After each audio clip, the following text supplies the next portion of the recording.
Thank you all for joining. We'll be starting the webinar very, very soon. I'm just waiting for a few more people to come into the room and we'll kickstart.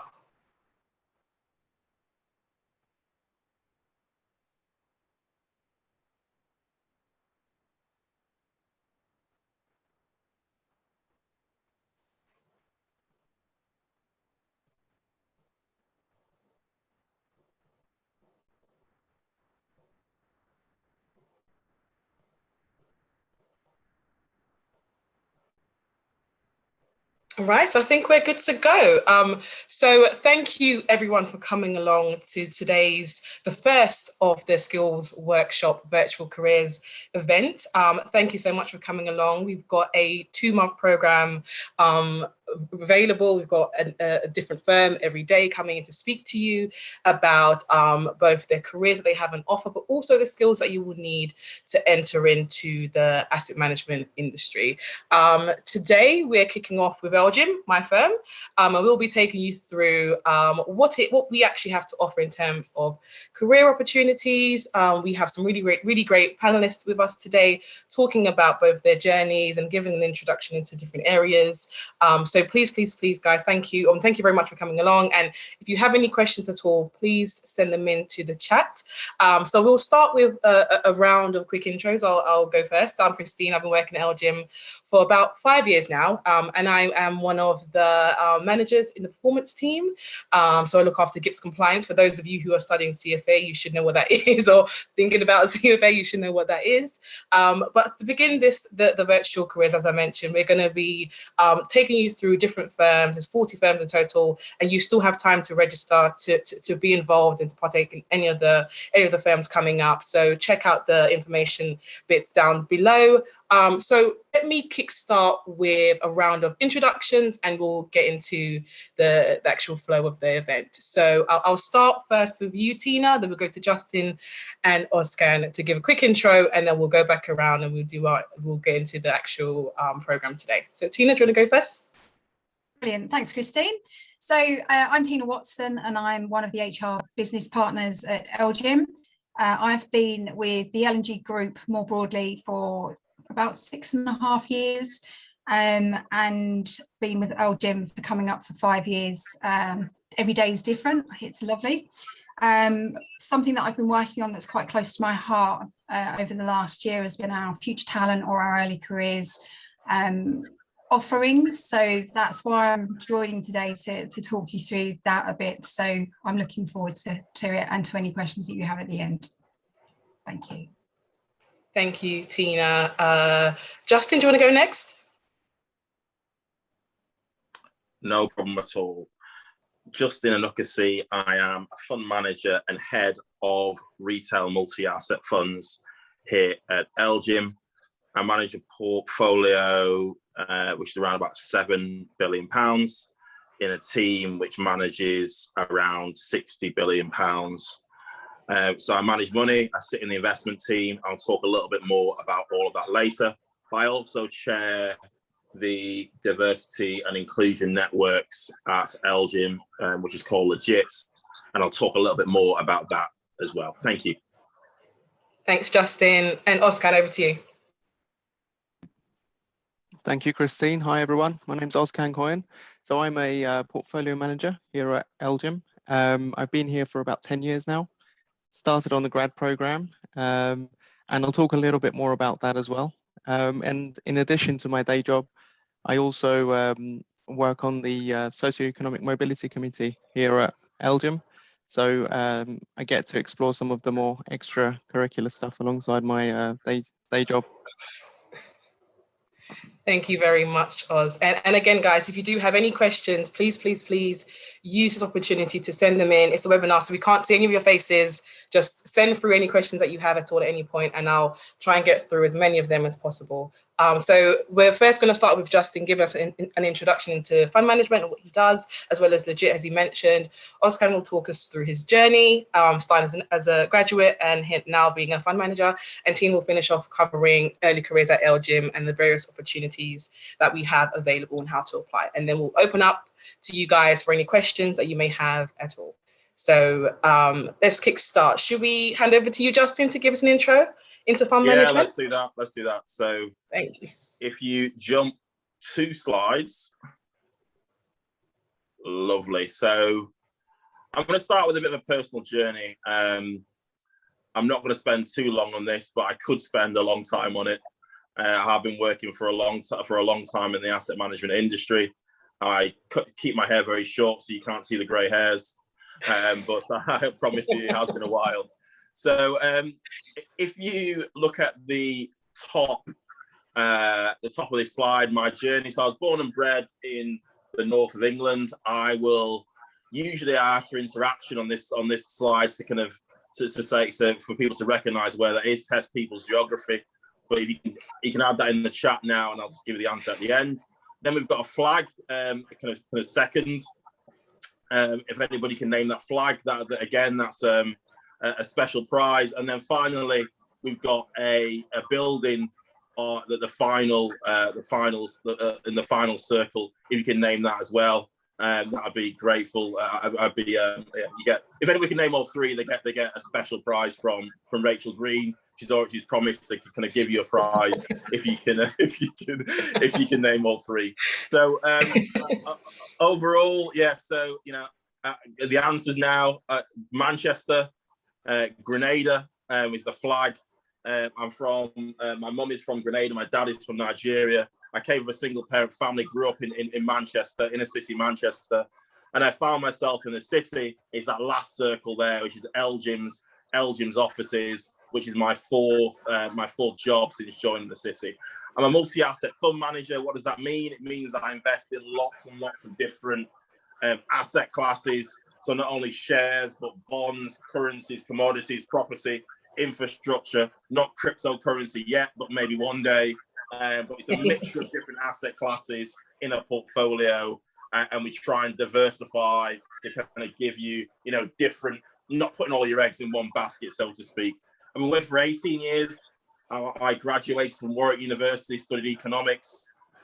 I studied the CFA, which is actually, quite important if you want to go down the investment route within asset management. My first job was at Aon Consulting. I started off as an actuary. I can explain what that is if anybody really wants to know. But effectively, it was kind of pension consulting. I realized it wasn't for me. I'll talk a little bit more about that in a second, because it's really important to stress that it is that focus on being an actuary, even though it wasn't for me, got me a role in the city. So my experience of working in the city every day is completely different, particularly as a multi-asset fund manager, because you don't only have to focus on the asset classes that you invest in, which I mentioned before, but also the global economy, global politics, etc., etc. At first, I've got to say, moving from Manchester to London, actually traveling into the city was a complete change for me, traveling underground on the tube. Now we move to a more hybrid approach. So I do think, that you, once you are in, you secure a role in the city, it's not going to be, 100% in the office. It's likely to be a more hybrid approach. That's what most firms are doing nowadays post the pandemic. I think you can see I've got a genuine passion for what I do, for investing, but also kind of helping people to succeed and progress in their own careers. And finally, what I'd say is that the makeup of companies is changing. And this is really important, is that companies that have now more of a social conscience, and that's really important in thinking about, what company you're going to join. Are their values aligned with yours? But also the makeup of companies is changing, right? So it used to be, fund management used to be a profession which was, quite elitist, quite exclusive. But now you'll see more diversity, particularly you're starting to see it in right across the asset management industry, and you are starting to see it on the investment floor where I work as well. So the next slide, just to prove that I do have a social life, you'll see my kids there, 8 and 4, 2 daughters, So it does shows you that quality team choice. Yeah. It shows you that that I do have a kind of family life. I have a social life as well. I'm a season ticket holder at Old Trafford. Delighted with the news of Ronaldo. And actually, in the third picture, you will see through the door, you will see a kind of a mat with a Manchester United badge on as well. But I used to play football myself. I used to play like every week, and then I had a serious injury, snapped my Achilles, which is why you see. Oh yeah, sorry, slides have just moved. Snapped my Achilles, which is why you see the plaster on my foot there. There's a few things I'd say in terms of advice before I jump into what asset management is hard work is really important. We are often taught as children that you've got to work twice as hard to get, and often you get half as much depending on your background. But I just say hard work is important, but it's not just hard work on the day-to-day job. It's actually hard work on the softer skills as well, such as building relationships. And I think this is where, a number of people don't focus enough on. Building relationships and building up your softer skills is just as important as those kind of the technical harder skills.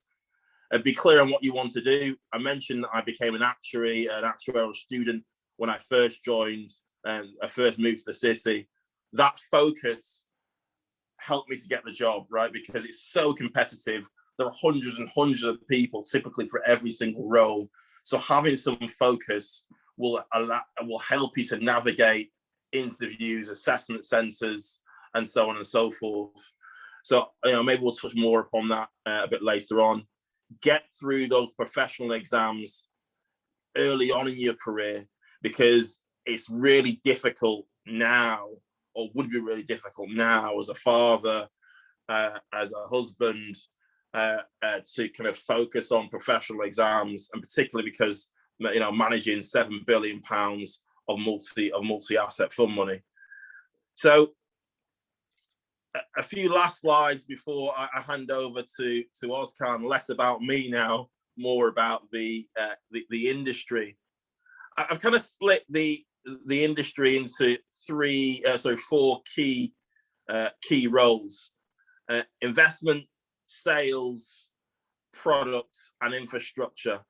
And I'm probably doing some of these areas a disservice, but because there's lots of different departments within an investment business.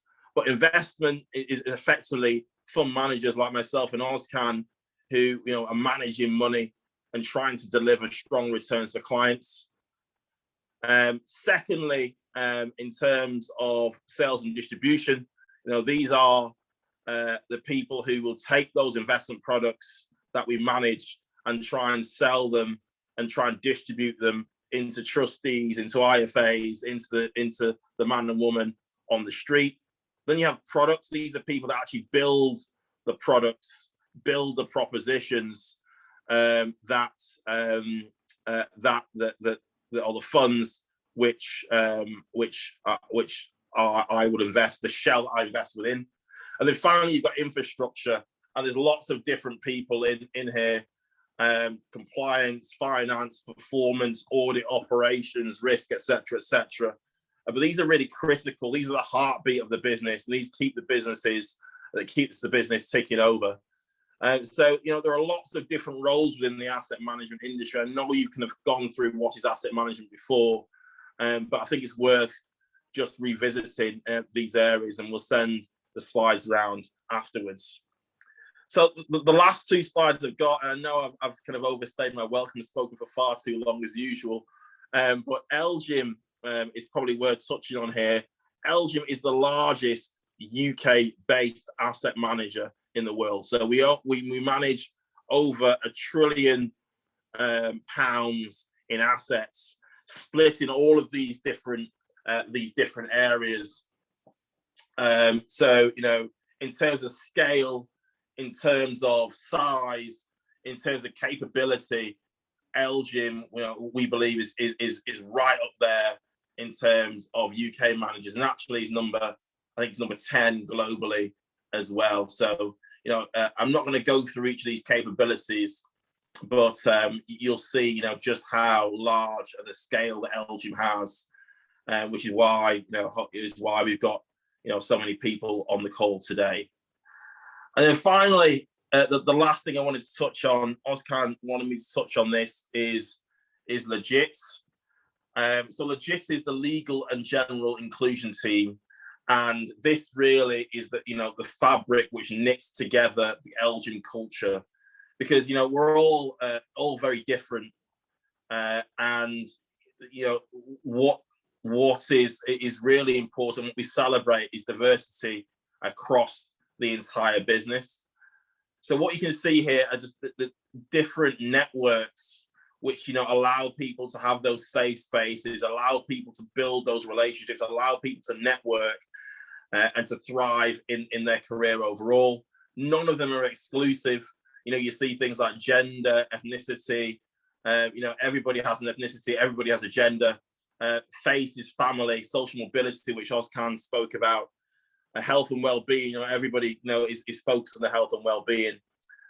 So overall, you know, this, as I say, diversity and inclusion is so important to us at LGIM, and therefore, you know, to make people feel included, we feel these networks are really important, and they're supported right at the top of the business from Michelle.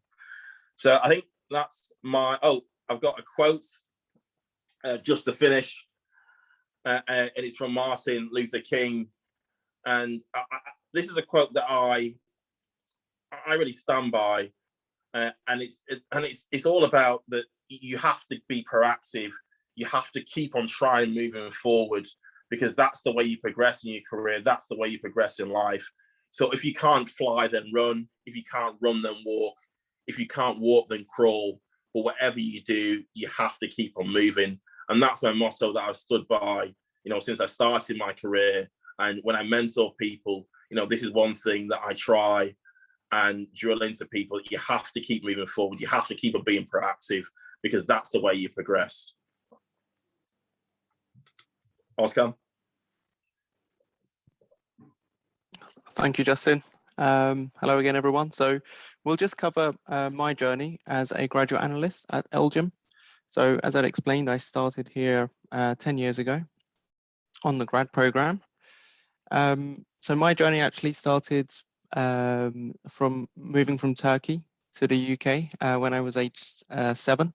So at the time, I didn't really speak any English. It was a foreign country and everything was brand new. So it took some time to adjust, to learn the language, and then make friends and focus on my education, basically. And we were economic migrants to the country. So my family wanted to come here so that I could have an opportunity to take advantage of the education system here and hopefully get a job in the future as a professional in an area that I liked. So what I actually did was my first job was in HSBC retail banking. So if you were to go into a branch and you wanted to open up a bank account, a savings account, or apply for a loan, I'd be the guy you'd speak to. And that I started there when I was 18. I didn't actually go to university and did that for 4 years. And that really laid the groundwork for a better understanding in terms of how important education is, why it's important to get a degree, and then the other opportunities within banking that I could then pursue if I wanted to once I got my degree. So I went to uni and got a degree in economics, similar to Justin, and also did the CFA while I was working here at LGIM. And yes, so I've been here for 10 years. Essentially started here on the graduate program, which was an 18-month program, and it involved rotating across all of the front office teams. At the end of that period, I actually applied to work in fixed income, but failed to secure a position. So there was 6 of us on the graduate program at the time, and 4 of us applied for active fixed income. And some people, only one person got the role. I wasn't that person and was moved to operations at the end of that. At that point, basically, I still wanted to move into front office, still wanted to become an investment manager. So I was looking for opportunities whilst working in operations, and managed to secure a position on the buy and maintain desk after 2 years of trying, essentially. And then 2 years after that, I got promoted to my current position, which is a portfolio manager on the desk. So in buy and maintain, we invest typically institutional money.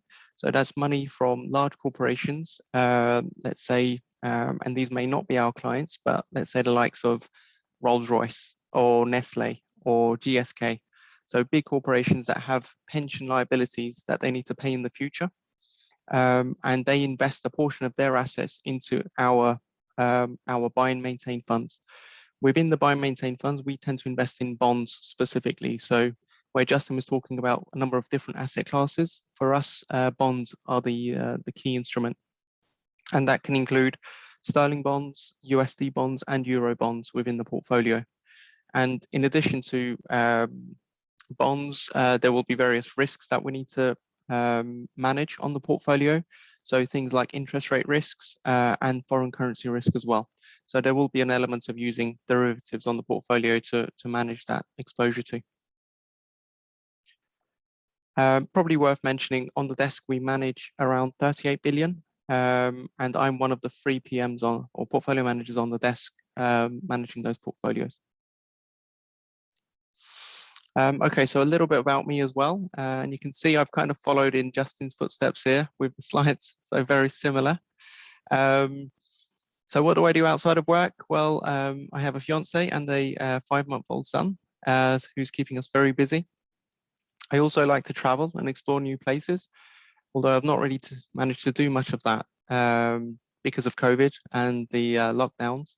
So what I've done is started a new hobby. I want to learn to ride motorbikes. So I've been taking lessons to get my license. I guess, so I haven't really moved around too much within investment management. After starting at LGIM, I really stayed here and pursued the opportunities that LGIM had to offer me. But some advice that I'd like to give is, I think it's really important, as Justin was saying as well, that you need to really work hard in this industry. So the hours can be long and the work can be quite demanding and stressful at times. So you need to be able to manage that. But also you need to be humble when you're working on the desk, being as part of a team and making sure you're contributing as much as you can alongside your teammates so that you have that collegiate working environment. And also you need to just be patient, because good things can sometimes take time. So for example, when I started on the grad program, I had big dreams to go into a role and then to progress into portfolio management, but that didn't happen initially. So I didn't get the role on my first try, but I tried again and again, and in the end it worked.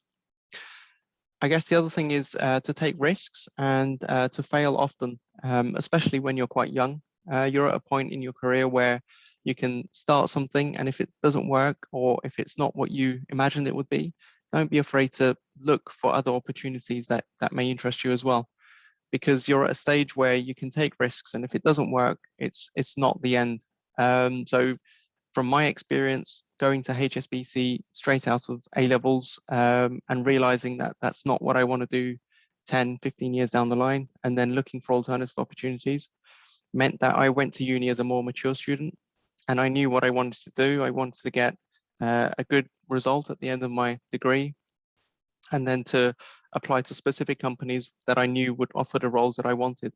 So it really set me up in a different way that I don't think I would have done had I gone to uni straight away, for me personally anyway.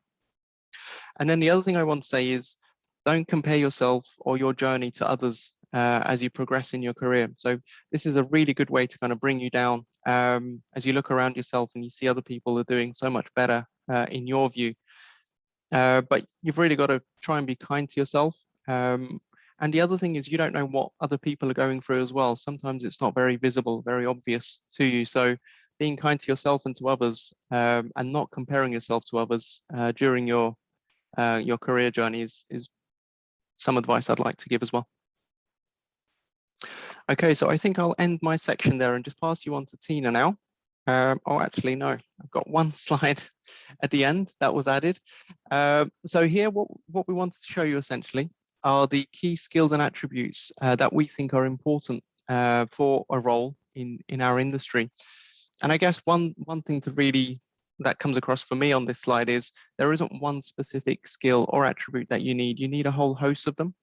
And if you're not especially strong in some, but very good at others, then you can kind of compensate for that as well. So what I'm trying to say is don't be put off if you're not very strong in accounting, let's say, but you have very strong technical skills and very good communication skills. There will be roles here at LGIM for that as well. So essentially we need people who are good at some of those or a number of those skills, and I'm sure we can find a role for someone who has those skills within the organization. And we'll talk a bit more about that with Tina in terms of the different opportunities and the makeup of LGIM. Okay, so I'll pass you on to Tina now. Okay, so I feel as if I've missed a trick here and I haven't done an intro slide. So Oz, could you just flick back to your intro slide and I will really quickly do a quick summary of me. So just that one there, perfect. So I didn't go to university until I was in my 30s, and then I did it part-time whilst working full-time. My parents weren't supportive, or my mum, single parent family again, wasn't supportive of her children going to university. We couldn't really afford it back then. So I was very much, you get a job, you start paying rent to parent and that kind of thing and helping her out, which is absolutely fine. It's taught me so many great life lessons. So I did my HR qualification self-funded because I had the drive and the determination to get to where I wanted to be in my early 30s. So that took 3.5 years, kind of day release from my job. But so although they allowed me to do day release, it was all self-funded. So my visa bill was kind of stacking up a bit by the end of that. But it was all well worth it. Somehow managed to juggle 2 older children and a baby whilst doing all of that. I don't know how I did it, and I'm so unorganized now. It's incredible.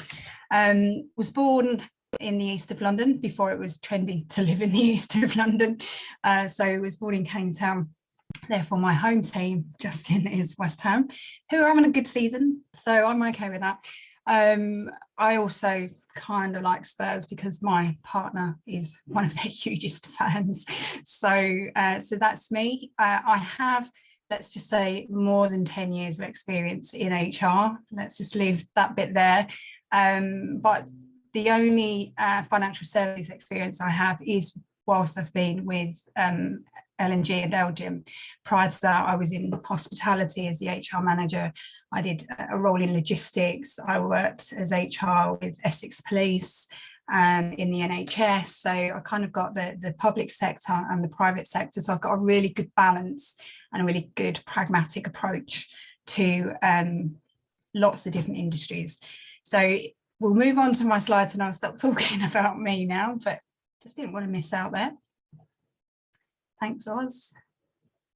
So I'm going to talk you through some of the opportunities that we have. Can you just move on one more, please, Oz? Thank you. So we have a lot of offerings that we're working through literally as a work in progress. We've got placement positions, albeit this is relatively new. This is if you're doing your university degree and you're taking a year out or you're doing a year of work, then we could be that choice for you. So you could apply to come and work with us. It's that 12-month gap year. That will be on an ad hoc basis as and when you show an interest. The areas I've just put flexible here because quite literally, if you wanted to do HR, even though we don't have a graduate program in HR, and I would highly recommend doing HR, then, we could look at that at the time if you wanted to do asset management or if you wanted to be an actuary. And obviously Justin can answer some questions around that. then we can look at each of those requests as they come in on a case-by-case basis. Now, the summer internship program is something that we started this year in LGIM, and initially we were doing this with 100 Black interns that so quickly progressed to, I think, 10,000 Black interns. And we had really good support from within the business in LGIM. That was a 6-week program. It was pretty much all virtual because it was this year, and it ran from July through to the middle of August, so it's only just finished. And of course, lockdown, travel on public transport meant that it was probably safer to do that virtually, although we did get some days in the office. That was paid, just so that you know, that initiative is fully paid. And it was a full 6-week program of lots of learning and development, time with the teams. You get a feel for what it's like to work in the industry. For next year, that will move to at least 8 weeks. But will probably be July and August again. Okay. We've also had apprenticeship programs running in our technology team, so LGIM Tech, for probably 5 years now. So that's really well rooted and gets a nice amount of interest.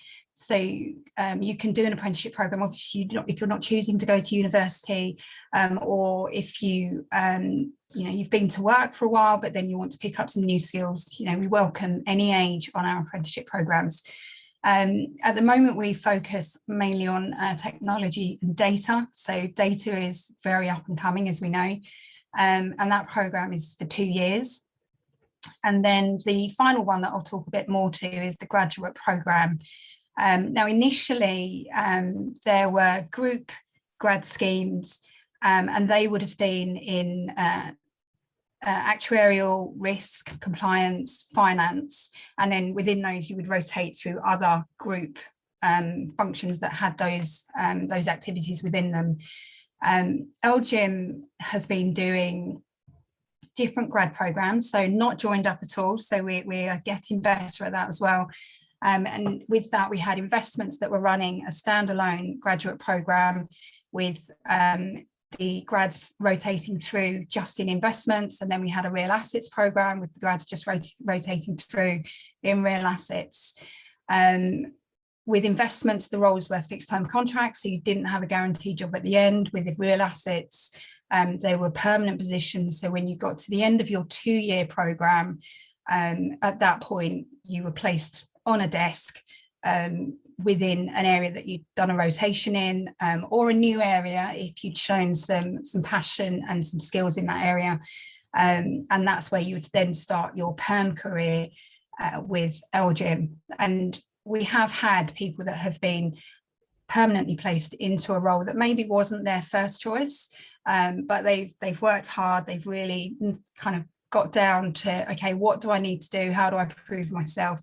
And then, as Oz was saying, in time, they've managed to apply for a role that came up that was the absolute dream job for them, doing something rather different, still in real assets, and they were successful. So that's really, really good. Now, this year's programme starts on the 6th of September, and there will be a 2-week induction, and then each of the grads lands on the desks. They will do 3 8-month rotations, and instead of it just being in real assets or just in investments, they will rotate through investments, real assets, and investment stewardship. So we're much more joined up for this next intake. If I could have the next slide, please, Oz. Okay, so the application process, and this will be vastly similar to other companies that you hear talk over the next couple of months. And it's fairly basic, but it's fairly standard as well. So you initially apply online, and there is a link on my final slide, so you can all use that, and you don't have to write any of this down. So you apply online, and that's registering an interest. You then complete our online assessments. They're situational judgment, which will test how well your values and your decision making matches with us as a company, and then numerical and verbal reasoning, which speak for themselves. If you're successful at getting a good enough score on those, then you get invited to a video interview. And then following that, if you're successful again, you'll come into an assessment centre. This year that was virtual, again, because of COVID, but it worked really well. It's pretty much a full day. So I think it starts at about 9:30, 10 o'clock in the morning, but doesn't finish till 4:30, 5 o'clock. And within that, there'll be 3 areas that you'll cover. So you'll have an interview, so another interview, but it will be face-to-face, and there'll probably be a panel of at least 2 people. You'll do a presentation, and I will talk to you about these in a sec. And then there'll be a group exercise where you'll be with maybe 5 other candidates, and we watch how well you work together and what your outcome is. So if I can have the next slide, please. Okay, so just some prep tips, and some of this, it is very basic, but sometimes it's so easy in the heat at the moment to forget kind of what the tips are, and it's easy to tell everybody else. And I have to say, when I'm being interviewed, I'm probably the worst interviewee. And you'd think I'd get better because I've been on the other side of the desk more, but it's just made me worse because I'm sitting there always thinking, they've asked me that question, but what is it they're looking for really? Okay, so, so just keep a note of these. So the online assessments, you can do some prep. If you just put SHL into your Google browser or whatever web browser you use, there'll be some practice assessments that you can get up to speed with. The video interview, yes, it will be virtual, but you still need to dress smartly. You need to take some notes or take some notes into that with you, so that if there's any points you absolutely want to raise, you're making sure that you raise them, you bullet pointing them. If there's any research that you've done and you just want to jog your memory that, oh yeah, I need to get that in there and make myself sound really great, then just have those notes with you. Make sure that you look directly at the camera and sit somewhere quiet. Obvious, but you know, easily distracted, and make sure you turn your phone off. I know that's like an adult telling you to turn your phone off, but really it's one less distraction. And then an area that has been touched on by both Justin and Oz, make sure you sell why it is that you're applying for the company, what it is that you like about the company. And it could be our ESG, it could be, you know, the assets that we work with, it could be anything. And then why, if you've applied for a specific area, so if you're saying that you want to be a portfolio manager, why? What's really kind of ticking your boxes on that? The assessment centre, hopefully, as I say, will be face-to-face. You'll prep for your interview in the same way. The difference will be that you'll be in person. So again, you'll have your notes with you. You can refer to notes when you're in your interview. A lot of people think that you can't, you've got to memorize everything, but it might just keep your ship sailing nice and steady. Again, dress smartly, turn off your phone, and do lots of research on the company and the area of the company that you're interested in. Refer to any job descriptions that are available so that you can pick out, okay, these are the types of skills that they are saying are desirable, and I've got 3 out of the 6 or 2 out of the 6, but I can learn the others. Now for the presentation, you will be asked to present to a panel. That will be, this year it was 2 people on the panel, and you get to choose the topic. So I know when we were doing this year, I had a session that was, or a presentation that was one lad that was explaining the offside rule for football.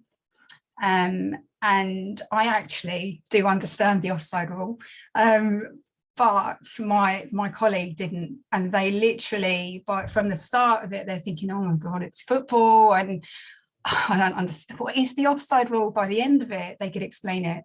So that's all we're asking you to do, to talk about something that you know passionately, or that you know enough about to talk to you for about 10 minutes probably, and then to take questions. And it needs to be fairly complex. So yeah, you're going to start it with, this is what I'm going to talk about. You're going to take us on that journey, and then you're going to check back with us at the end of it to say, okay, where have we got to? Did you understand it? Have you got any questions? And it doesn't have to be about anything, you know, it can be about your favorite band or whatever else. It just has to be something that you can talk about.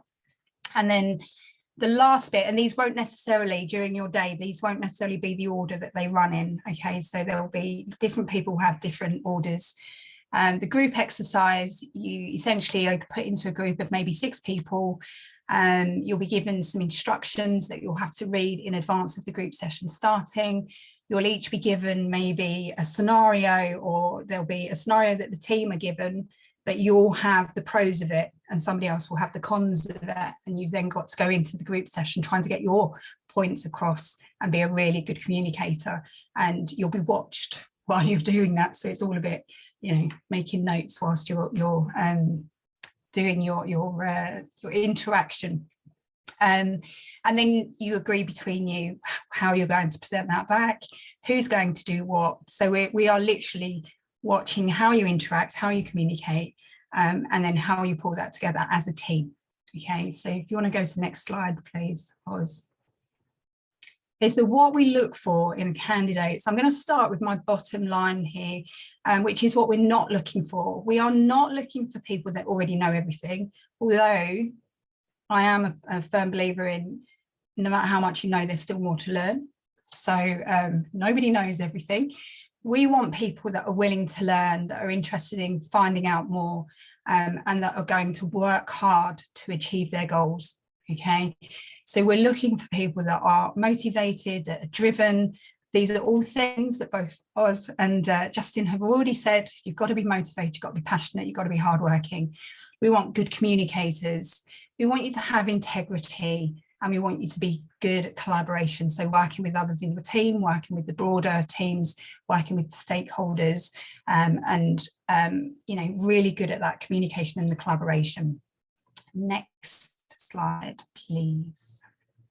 And then I think I've covered pretty much everything that I was going to talk to you about. So this is how you register your interest. And just to let you know, for those that are interested in the grad program, if you've finished your studies and you are looking at that, our next application process starts. It's going to be around about the 20th of September. And that will be to start you off on that, the online application, and then the video interview, and then the ball starts rolling there. And that will be for our intake for next September. Okay, so even if you've got a year to go with uni, and you think, you know what, this would be perfect for me, then please do register your interest. And I think that's it from me. Thank you very much, Tina. Thank you. I think you've covered a lot of the questions that we've had come in, but I'm going to try and quickly get through some more questions. We've had quite a lot of questions coming. Thank you so much, guys, for sending them in. If you don't get any of those answered, we will collect them and make sure they get covered in some kind of way. So Tina, whilst we're still with you, I'll ask you a really, really quick question that's come up a couple of times in the Q&A. In terms of applying for a graduate role, is it a prerequisite to already have some form of internship experience, would you say? No, absolutely not. So we have previously, so this is the first year that we've done an internship. It might give you a bit of an edge in relation to experience of being in the workplace, or attending an interview or attending an assessment centre. But apart from that, we're not looking for the prior experience. The other thing just to say, actually, and apologies, I'll try to keep this short. So we have had people that have been on our summer intern programme that finished in mid-August, that have managed to secure places onto our grad programme, because we managed to get some more headcount funded to increase the numbers of the grads that we are taking in on the next cohort. So they've literally finished with us on the internship mid-August, and then on the 6th of September, so on Monday, they're starting their 2-year grad program with us. So in that sense, if you get onto an intern program with us, we will try so hard to get you a place on either the next grad program or the one after that if you're not quite finished with your uni studies. Thank you very much, Tina. Justin, I'm going to come back to you very quickly. We've had a few questions come through around CFA, so I'm going to try and collate about 3 questions into one. So could you let us know if you would recommend any of the students who are undergraduate to take up any professional studies, let's say, for example, CFA, or any others that you would recommend? And second part of that question is, how did you find balancing doing that qualification, both yourself and Ozcan, whilst you were working? sorry, can I just interrupt there? I'm really sorry. Just to let you know, if you haven't got your CFA when you start the grad program, because obviously you're all going to come and join our grad program, we put you through your CFA. Okay, so you don't need it. Now, whether Justin or Roz will say, actually, it was really beneficial to have it at uni, I'll let them answer that, but we will put you through it if you don't already have it. And we will also put you through your IMC. Okay. Thank you so much, Tina, for that. That's really, really helpful. Yeah. Yep, Justin, can you add on to that? I can go over the question again if you need me to. No, it's okay. So I definitely recommend doing professional qualifications, but I recommend not doing them at university. I mean, you can do it if you're super talented at kind of time management and so on and so forth. But I think, concentrate on getting the best you can in your degree. And then once you're in the workplace, I'd focus on what professional exams you want to do. Because the where you actually end up might define what professional exams you do anyway. So, it's not only CFA, there's Kaya, which is on alternatives, there's CPM, which is a performance one to do with performance. So what I would say though is that once you're in the workplace, focusing on that professional exam and getting it done as early as possible is really important, because as you get later and later on in your career, you start to take on more responsibility either in the workplace or at home, etc., and it just becomes harder and harder to do professional exams as you get older. You're still in study mode, so your brain is still focused on, you're still wired to study. So why not try and do it as soon as possible and get it out of the way, and then progress. It is quite difficult in terms of time management and balancing time, but you definitely have more time earlier on in your career than you do later on. Thank you very much, Justin. Ozcan, can I hand over to you to maybe add on a few more points to that as well in terms of balancing it? Because I remember you were doing yours whilst working. How did you balance that out? Yeah. So luckily, I was supported by Elgin. So the fees and things were paid by the company, which was a big bonus. But I completely agree with Justin in that, when you can do it straight after uni, ideally, where you are still in that study mode. But essentially, you've got to kind of give up your holidays for a few years. So it's a bit of a hit in that sense, but it's definitely worth it. I mean, for me, so although I studied economics, CFA was a very broad qualification. It covered a lot of different things in a lot more detail than I had done in my university modules. So I benefited from that personally, and I just felt more confident in being able to take on more at work, because I'd kind of bedded down the knowledge part, but just hadn't had the practical experience. But it helped in that sense. So as someone who's done the CFA, I'd recommend other people to think about it as well. But there are other courses out there, as Justin was saying, that may focus within finance, but in other industries more closely. Say, I think Kaya might be one of those that focuses in specific parts of finance, and maybe an alternative as well. But yeah, it was easy. I mean, it wasn't easy. There was a lot of late nights, a lot of balancing things, and just basically having to stay home and study rather than go out and have fun. But it's definitely worth it. Thank you very much, Oz. Tina, another question for you that's come up a couple of times, and it's around the compensation package for graduates. We've had a few people ask about that, and also the fact that it isn't as transparent as it could be. Is there any more you can share around what can be offered? And I know it will vary depending on the role, but can you share any information around the compensation package for graduates or anyone on a graduate program or placement? So yeah, we're not overly transparent in financial services about what we pay. So it's hard to say what people will be paid. It is very competitive, I have to say, for a grad program. And then once you hit the end of your first year, you get a sizable increase. You also are from day one eligible for the bonus, and you get all of the other benefits that come as part of joining the company, such as private medical, the employee assistance program, season ticket loans, and bike to work schemes, all the really good stuff that we are so good at. But apart from that, and saying that your salary would get reviewed again at the end of the 2 years, and then we get you into the normal structure, so of the grade that you're in, you go into that salary grade, but I can't actually give any actual amounts. We would talk to you about it if we make an offer, let's say that way, but you would all be the same. Yeah. So if you all came in and started, say, day one, next Monday, you would all be on a like-for-like salary, and then your second year you would all go like-for-like salary increase, and then when you hit your third year, when you roll off the program, it's much more based on a meritocracy. So how well you've done, how hard you've worked. Yeah. Thank you, Tina. I can probably just add a little bit more to that as well. I can give an example.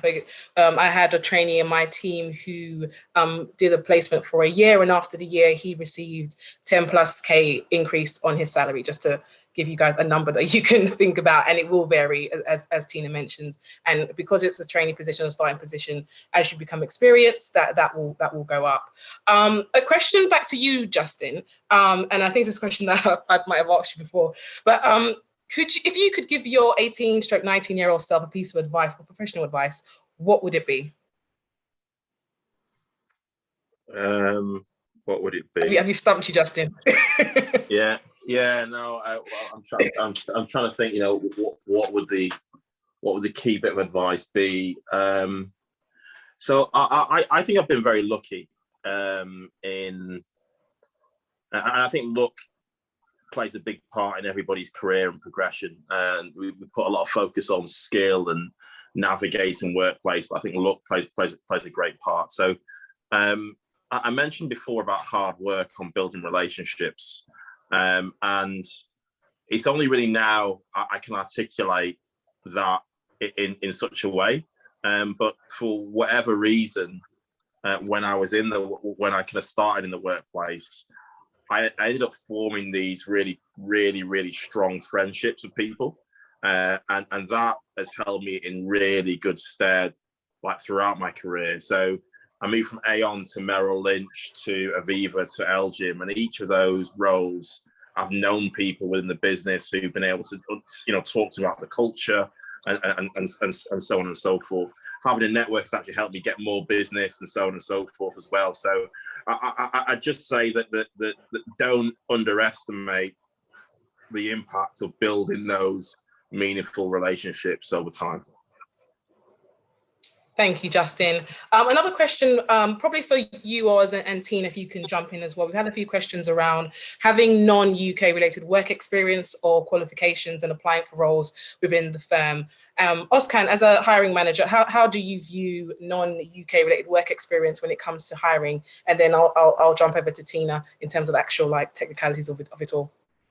Sure, Christine. So for me, the experience is the key part. So it's not the location of where you did, where you learned or worked during that period, but more what you did and what you gained from that experience, I think is the important part. Thank you for that. And Tina, in terms of the application process itself, how is that viewed upon? So I'd agree exactly with Oz. It's more about what you've learned than where you've learned it. Obviously, with government guidelines and employment law, if you need a visa to be able to work with us, then we would need to look at that. That doesn't mean it's an automatic no, because we do sponsor some visas, but there are really tight guidelines around bringing people in on visas when you can recruit kind of in the home country. But that's not to say that we don't do it. In fact, one of our grads that's starting next week is going to be on a student visa. So we would be looking at the end of that 2 years, how do we get them to stay and how do we get them secured on that, and sponsor them on that visa. And we would pick that up with you. So certainly it wouldn't exclude you. Thank you, Tina. Another question probably for you, Justin. We have a master's student in the audience and they would like to know, would you recommend applying for an internship or going straight to a graduate program as a master? It depends where you are in your masters, right? So, and also you can only apply to kind of what's in front of you. So there's, if you're right at the beginning of your masters, you're going into your masters, then it might be worth doing a few internships, maybe a bit of work shadowing, etc., whilst you're going through your masters. It might be a 2-year masters, so if it is a 2-year masters, then you could do an internship in between. But as Tina mentioned, some of the interns that we've had have been excellent, and they finished their degrees, and we've offered them full-time jobs based on the feedback and how they did. So first and foremost, I'd probably say get a permanent job, or try to get a permanent after your masters. But if not, then there's nothing that says you shouldn't apply for an internship, and really show your worth during that. Thank you, Justin.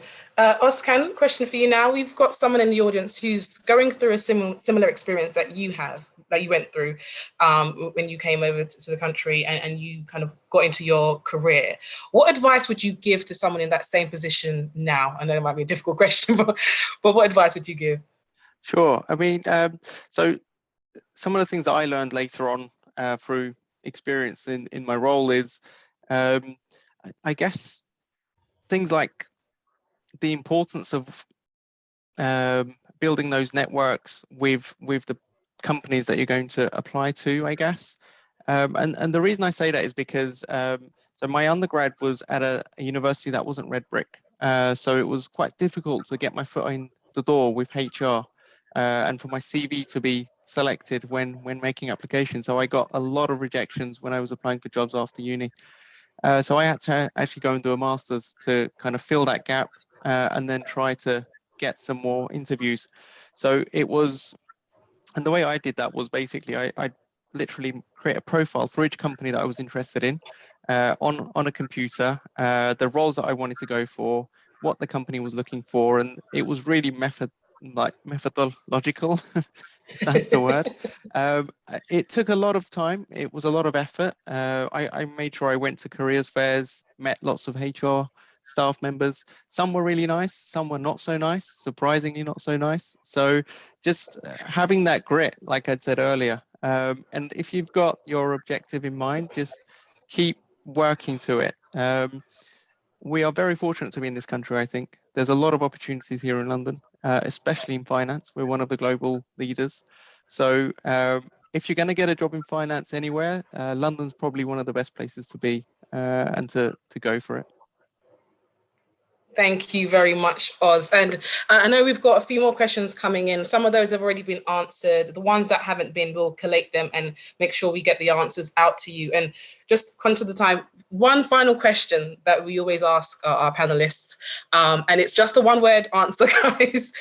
So the question is, can you tell us what you wanted to be growing up? And I'll start with Tina. Bit of a cliche, cabin crew.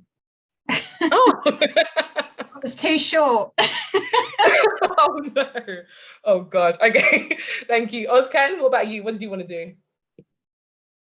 I wanted to be a footballer, but I was nowhere near good enough. Oh wow, was it one of those I've got a knee injury type of stories that everyone seems to have? It was one of those, they won't select me into the team and I have to be a sub.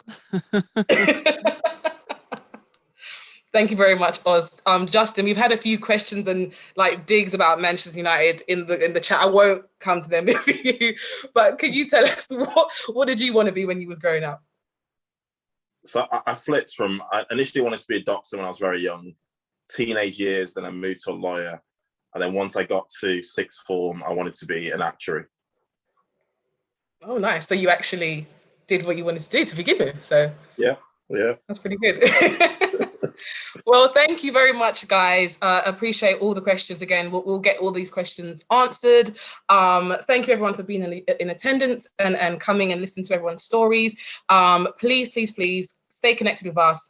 Follow the Skills Workshop on LinkedIn. You can follow everyone in the panel on LinkedIn as well. If you have any questions, bombard them, and they're going to hate me for saying it, but it's fine. Tomorrow today's the Mark's the best day. We've got a lot more companies to come up. Tomorrow we've got Emmons Robertson, who are one of the consulting firms that one of us as an asset manager would work with. So it'll be really, really good to speak to them and hear what they have to say in terms of how they manage their clients. So I encourage you guys to sign up. There's still time to do that. Register your interest. It should all be in LinkedIn, on the platform for Skills Workshop. And again, if you do have any more questions, send them in. We'll get them covered. And I hope you've all enjoyed the session. Thank you, everyone, Justin, Oscar, Tina, for coming along and presenting and talking to us about your stories and your journey so far. I know you've helped a lot of people. And thank you very much for the Skills Workshop for having us today and letting us kickstart the event, the 2-month event. So thank you very much, everyone, and I hope you have a great evening. Thank you. Best of luck, Thanks, everyone. everybody. Thank you. Thank you. Bye.